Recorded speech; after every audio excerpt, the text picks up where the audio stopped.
Hello students, and welcome to Labor Economics. Today I'm going to give you a brief overview of the course. So why should you care about learning labor economics? Well, for most of your life you're going to be exchanging your labor services for money. Labor economics is a study of how these labor markets work, in which you'll be trading your labor for a wage. Labor markets determine our income, and so of course they determine our wealth and how much money we'll have to spend on goods and services. And also it will determine how much leisure we have to take vacations.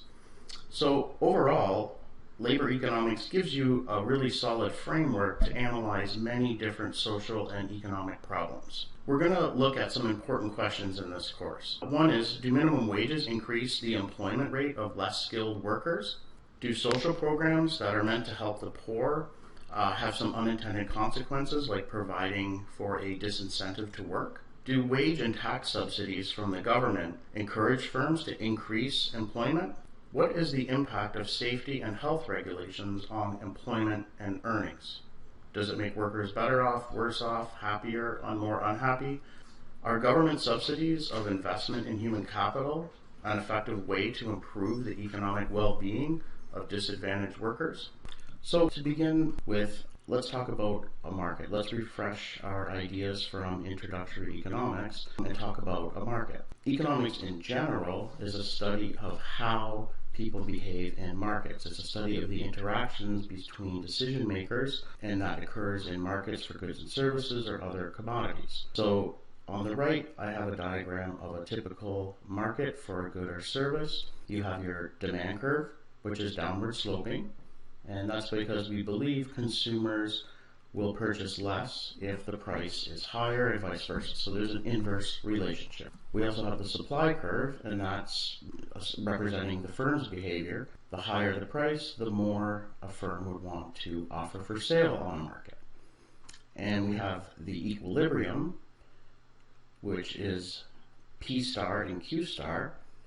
These are the market clearing prices. And what we call P star, the market clearing price. And that's because only at P star will the quantity demanded and the quantity supplied be the same.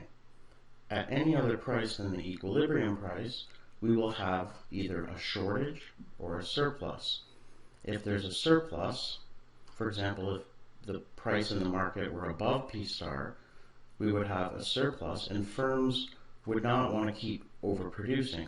They would want to lower the price to get rid of that surplus amount. Alternatively, if the P star is below, if the price is below P star, we will have a shortage. And if there's a shortage, there'll be upward pressure on the price.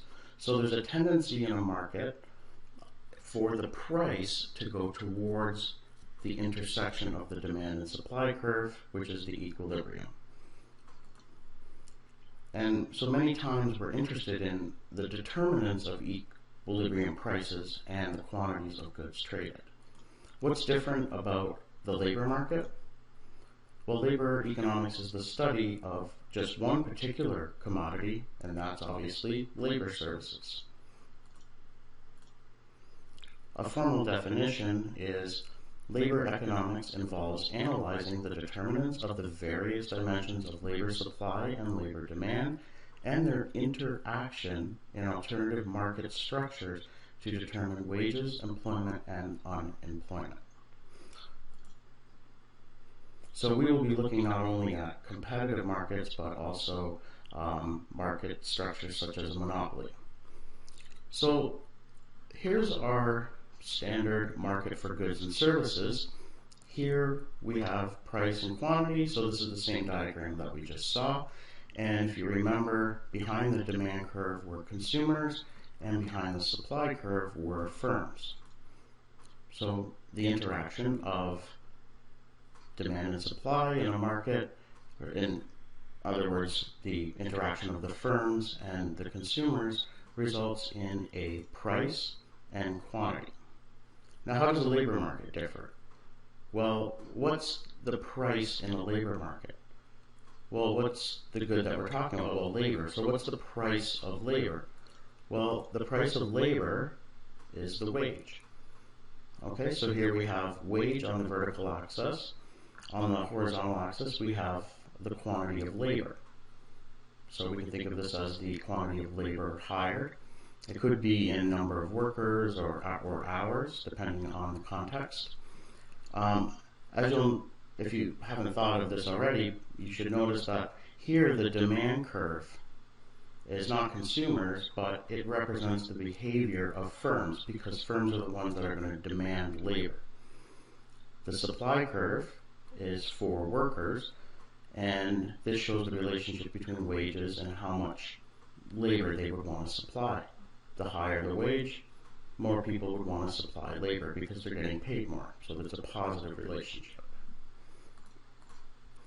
So who are the main actors? Well, we've already talked about two of them, workers and firms, of course.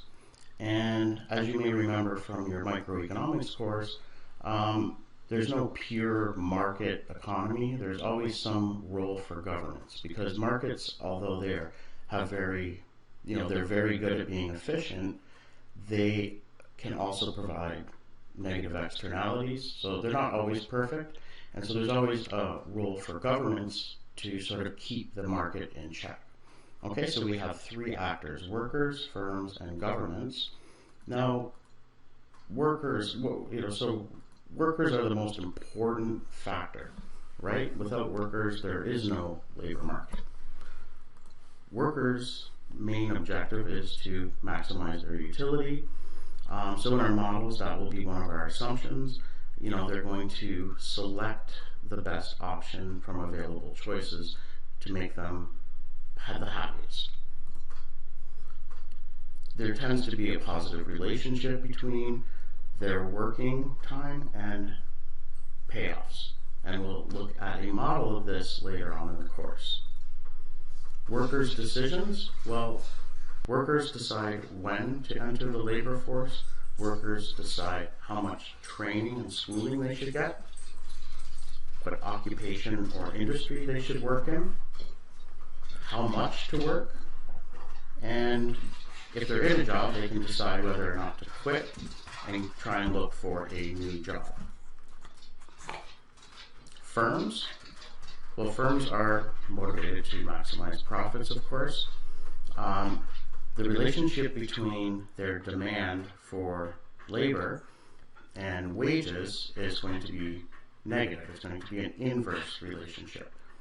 The more they have to pay, the less they want to hire. And what type of decisions do firms want to make? Well, they want to decide that they're going to have to decide how many workers to hire, what to pay the workers. Should they offer non-wage benefits such as bonuses, commissions, or benefits, health benefits, for example? They decide how many hours workers should work. They also decide whether or not to lay off workers or file for bankruptcy. And they also make decisions regarding the retirement policy for employees. So this isn't an exhaustive list, but this is some of the more important decisions that firms will make. The government, of course, will provide some ground rules that guides voluntary exchange in labor markets. So they'll impose things like taxes, regulations. For example, if a firm decided that it wants its workers to work 18 hours a day, that may not be something desirable for society. And so there are usually regulations that prevent such type of long working hours. The government has a job in which there's a trade-off between individual rights and employer competitiveness.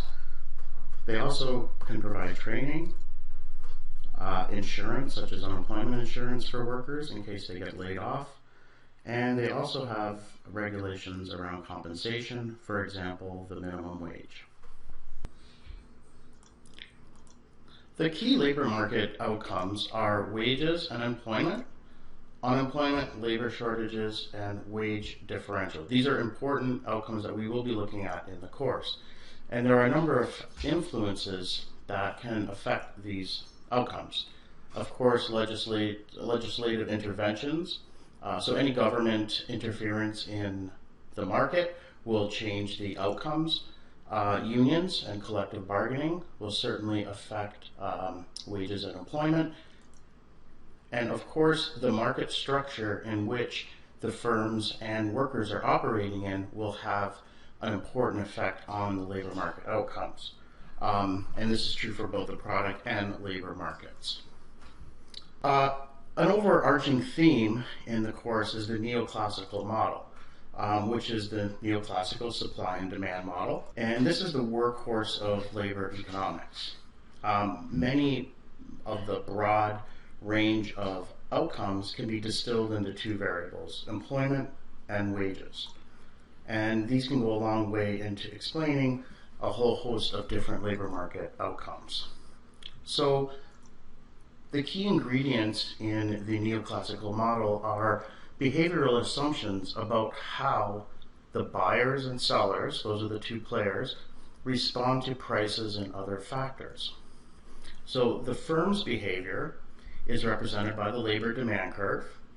The worker's behavior is represented by the labor supply curve, and the interaction of supply and demand results in an equilibrium employment and wages. So much of this course is looking into and understanding what goes on behind the scenes for the labor demand curve and the labor supply curve. So our study of labor economics can shed light on many different policy issues. In terms of labor supply, our model can help analyze things such as the work incentive effects of income maintenance and tax transfer programs, employment insurance. Does a longer duration of employment insurance affect labor supply? Will less people look for jobs? Welfare, and if there's a welfare system, does that create a disincentive for those people to work? Does the subsidization of daycare allow people to return to the labor force, or does it provide a disincentive to work? So we'll be looking at these issues in detail throughout the course. In terms of labor demand, there are many issues related to that as well. The labor demand effects of globalization and outsourcing. So how does that affect, say, domestic demand for labor? Trade policies, how does that affect labor demand? Collective bargaining, does that result in firms wanting to hire less workers, more workers? Minimum wages, of course, we will talk about. Workplace health and safety regulations. Do workplace and health safety regulations make workers happier, less happy? How do they affect the labor market? So what's next? In the next lecture, we're going to look at how the labor force is defined. And from that, we're going to learn how to calculate the unemployment rate and participation rate. And then we're going to move on to the basic income leisure model. In this model, we're looking at the theory of an individual decision to work. So we'll see you then. Thank you very much. Bye now.